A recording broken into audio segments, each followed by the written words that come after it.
MA Sindhi MDS university Ajmer जंहिंजे MA previous first paper में 2 किताबूं रखियल आहिनि।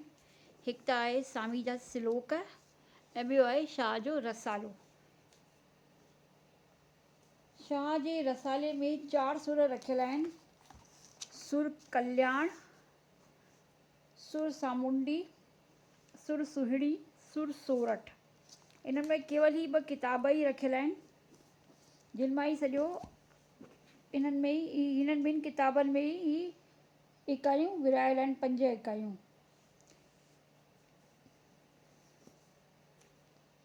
ऐं हिन जे MA सिंधी जो सेकेंड पेपर जेको आहे सिंधी गद्य ऐं नाटक, जंहिंमें पहिरियों किताबु आहे सैलाब ज़िंदगीअ जो, जेके लिखियल आहिनि पोपटी हीरानंदाणी जी जो। ॿियो आहे चूंड सिंधी मज़बून, जेको लिखियो आहे कीरत बाबाणी साहब, संग्रहकर्ता आहिनि कीरत बाबाणी साहब। ऐं टियों किताबु आहे सुञाणप जो, संकट डॉक्टर मोतीलाल जोतवाणी। ऐं 5जों किताबु आहे काको कल्लूमल, जेका हिकु एकल एकांकी आहे, एकल नाटक आहे काको कल्लूमल। ही second paper MA previous Sindhi.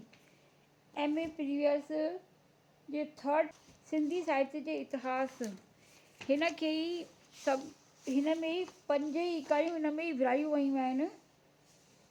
पहिरीं इकाई में तो आहे सिंधी साहित्य जो अवाइली दौरु। सिंधी साहित्य जो अवाइली दौरु आहे। उन खां पोइ उन में आहे इश्क ऐं सुरैया जा किस्सा। इन जी सेकेंड इकाई आहे भक्ति काव्य की धारा। सेकेंड इकाई बि भक्ति काव्य की धारा आहे, जेका बि हिन किताब में ई आहे। ऐं थर्ड इकाई बि आहे सिंधी साहित्य जो नओं दौरु। सिंधी साहित्य जो नओं दौरु, उन खां पोइ हिन में ई वापसि कहाणी वहाणी सभु हिन में ई आहे। हिन जा जेके हिन में ई जेकी ॿियो आहे सिंधी कहाणीअ जो विकास या सिंधी उपन्यास जो विकास,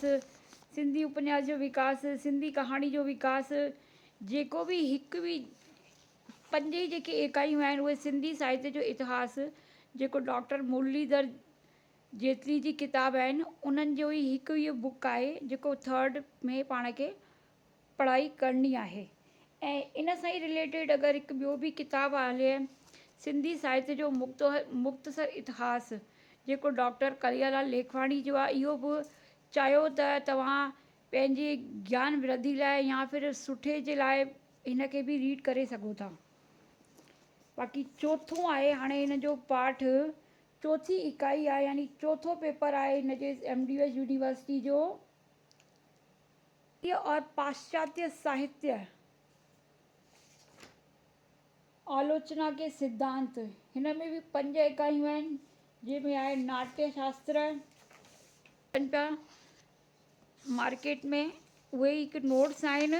ऐं इन जे अलावा हिन सां रिलेटेड ॿिए बि जेके आहिनि कहाणी, नई कहाणी, उहा सिंधी साहित्य जे मुख़्तसर इतिहास मां बि पढ़ी सघिजे थी।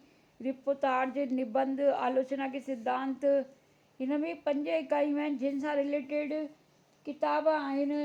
हिकु साहित्य जी परख मां, 5 गंज ऐं अदबी आलाप, ही हिन जूं सहायक किताबूं आहिनि, जिन खे पढ़ी करे पाण पेपर खे वधीक सुठो करे सघूं था।